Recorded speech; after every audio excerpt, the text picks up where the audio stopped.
This story about this company called Everguard, and basically what these guys do is they have some sort of camera-based AI surveillance system you set up within a warehouse or a workplace, and that system will monitor activities. And if something bad is about to happen, let's say a pallet's about to fall on somebody, or someone's going to slip, or some area is wet.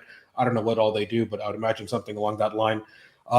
Workers can wear some sort of like wristband basically and get notified about some potential workplace hazard, and then hopefully save themselves from getting hurt, getting in trouble, doing something along those lines. Um, like it seems like it would be kind of a good idea if you can protect workplace injuries. Obviously, making sure people don't get hurt is an important thing, but I feel like it's a big trade-off to make in terms of wearing a device that tracks you and knows exactly where you are, and then having all these cameras around in your warehouse or your facility to track where every single employee is walking around there.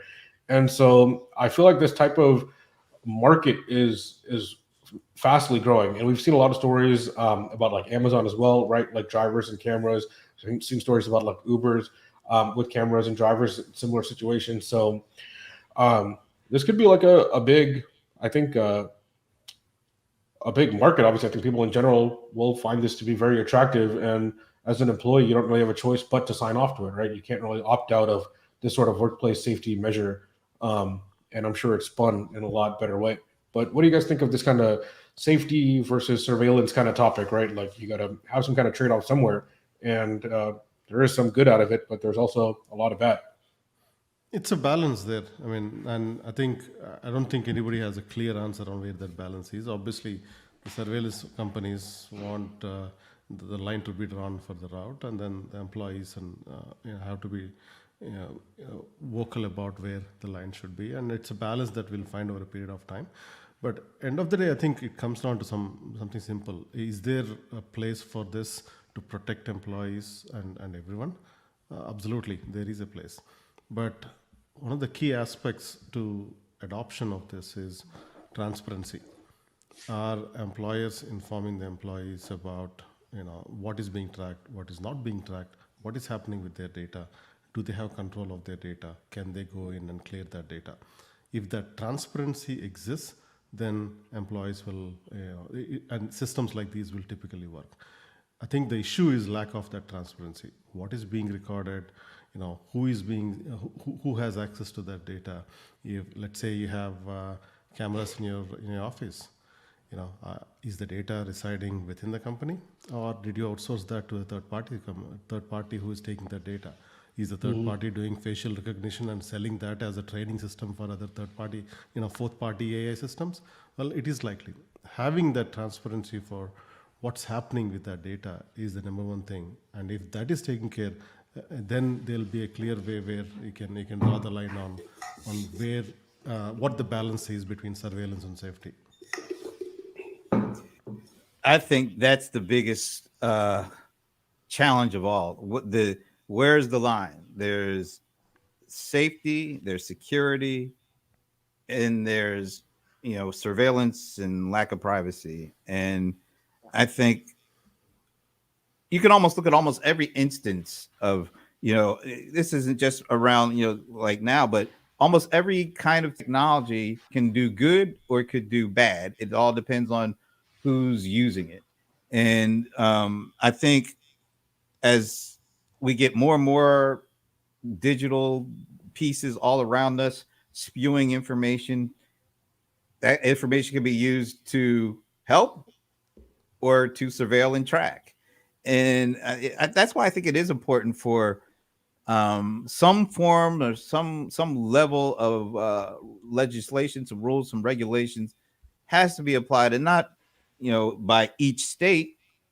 There needs maybe each state can do that, but it needs to be at least as a foundation set across the country, and that's pretty much all we can hope for. We can't expect the world to do what we want, but at least there should be some at least floor of privacy and legislation that allows consumers to have at least some sort of an understanding of the lowest rung that has to be covered because it gets harder and harder to keep up with all this stuff. I mean, there's new technology that keeps coming out. It's applied in ways that even the folks making the technology never dreamed of, because once they make it, it gets into the hands of the masses, and the masses can do all sorts of interesting, creative things that the individual creator never imagined his technology or her technology could do. So I think that's why it's almost too late.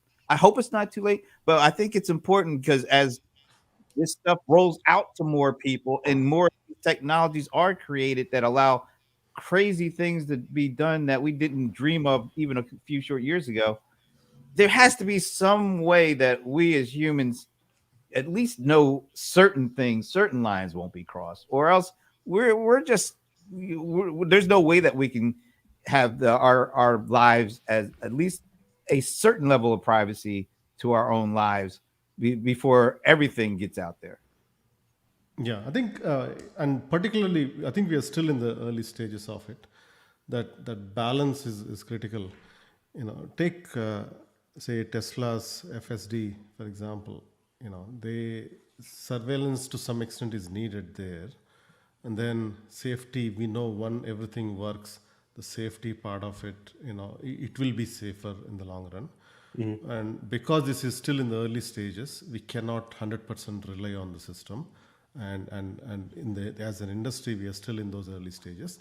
Now, does the owner know what's happening with their data? Do they have an option to opt out? Or actually, the default should be opt out. And the default should be, privacy first, not surveillance first. If those controls are in place, then as we make progress, then we'll be able to know where that line is between surveillance and safety, and let the individual choose what they prefer. Yeah, I mean, and even going back to safety and security, right? Like in this warehouse example, let's say you have company A, company B, both offer some sort of AI-based surveillance for safety. And company A says, you know what, we're privacy focused, all your data stays maybe even local within your company, or we make sure that we don't siphon it off or share it or do anything with it. And then company B says, maybe a lot of legalese, but essentially they do share their information. And if company B is half the price of company A, it's going to take a lot for a company to choose, the privacy focused company and pay 2x because there's no additional revenue stream compared to the other one, right? So even some of the themes that we've talked about in the past is just kind of like this privacy for I guess the well-to-do basically. And if as a discount, your privacy is going to be what do you call it, taken advantage of and abused, right? And so hopefully enough disruption comes in where people don't need to sell their data, or companies are willing to pay a premium. But I'm not sure not every company would pay a premium for that level of privacy for their employees, right? Some would, some wouldn't. Smaller companies may not have the margin to be able to afford to. So it's, whatever, like we'll share the data. I don't care. I'll pick the other vendor, right? So I think it's going to be hard to differentiate the two. And maybe we'll go down the road of company morality kind of being a reason or decision maker for a lot of people to choose a vendor for any kind of software or solutions within the workplace. And employees will end up voting with their feet. For them, they will pick employers that take some of these seriously. Does the employer's values align with an employee's values? That's a critical thing. Like, there are, if, for example, if a company doesn't take environmental responsibilities these days, would an employee be willing to work for that company? The same way, if a company doesn't take privacy seriously, they'll be questioning if they want to be associated with that company long term. So, but in the long run, it will work itself out. But it's important that these are communicated. I think only now it's becoming an important issue. For now, privacy exists only. It's become a luxury item at this point. But there will be a point where it will become a common necessity. I think till then, I think we have to figure out how to educate the people on why it should be a common necessity and not a luxury item. Yeah, I mean, I think we'll jump into the last article. I think was similar to the safety and surveillance combination, but this guy Mark, reporter, I thought it was an excellent article, a pretty lengthy read, but an excellent detailed article where he goes down the rabbit hole basically of this company called Gaggle. And what Gaggle does is they offer education monitoring software, let's call it. And so they make software that school districts will install in kids, Chromebooks or laptops. It ties directly into their Microsoft or Google accounts that they're probably using within the workplace. And essentially, it tracks everything. It'll track your emails. It'll track your searches. It'll track your YouTube history. It'll track your messages, your direct messages to other classmates and stuff like that. And it tracks everything. And basically, what these folks do is, naturally the argument, just like warehouse safety is student safety, right? With pandemic and depression being a really big thing, and kind of just mental health for students being extremely important. They'll monitor all these messages and signals, and then they'll send administrators or designated contacts notifications basically whenever a red flag comes up, and then someone local can jump in and intervene. And then they have like a tier system for when they call the cops and when they call an administrator and kind of everything that's monitored. And they have a team of, some AI based thing that automatically filters certain keywords. Then they have human moderators, just like Facebook and Twitter do, to manually read through all these messages and stuff. And, first of all, these guys make a killing. There was one article, or one mention in this article, something like $400,000 for 2-3 years. I think some Minnesota school district, if I'm not mistaken. It's in the article, so someone can figure out the actual details. But it's definitely not cheap, basically, for getting this kind of system set up. And on one hand, you have student safety. On the other hand, you have massive amount of surveillance. Right to the core, tied into everything that the device does for that student. Raju, I know you talked about like your kid's school district has like that Facebook group or whatever that you can't get out of. This arguably is far, far worse. How do you guys see this balance? Equal to the workplace one, like the warehouse example, or worse or better? Same thing, different skin? Even worse in this case, the kids don't even have to have an option to pick and choose. Can't vote with your feet. Yeah. My kids, they're always on Google, and because the school mandates it, and the collaboration happens on Facebook. Well, you have the duopoly right there up top, and then on top of it, who knows how many other surveillance companies out there, and there's no way to opt out. And then they're kids, so they right at the early age they're starting to track whatnot, and it's not like these schools know how to protect kids' information, because I got a email recently where they copied every single email address of every single parent out there. So the level of privacy these guys take care of. So I have an email address of every single parent that is in the school or school district in this case. But if these are the kinds of people we are dealing with, how can I trust them with my kids' information with them, where they're openly asking about healthcare information to whatnot? Can you really trust them? And if they are making the decisions like using these systems like Google and Facebook as their default collaboration, that's a fundamental issue. And there is a reason, and there are other reasons. Their hands are tied too. They have limited budgets, and Google and Facebook take advantage of it and offer it for free or close to being free. And because the budgets are limited, they just have to stick to it. So they have their own point too. But fundamentally, again, unless we take this and unless parents push this, there's no way we can change the system. But tracking people, especially kids, right from the young age, is crazy. The last part you said is probably I would say one of the worst things, because Google and Microsoft have this duopoly, especially in just kind of email productivity collaboration, kind of for the most part. Both are massive market share leaders. And when you indoctrinate these students basically at the youngest of ages, elementary school, and you're introducing them to Google and Microsoft services from that very young age, you've basically got them now for life. One, you're building a profile on them, which is great for future.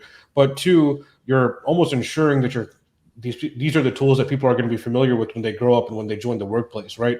And so on one hand, they offer it for free, but they know they're making the money back, tenfold down the line.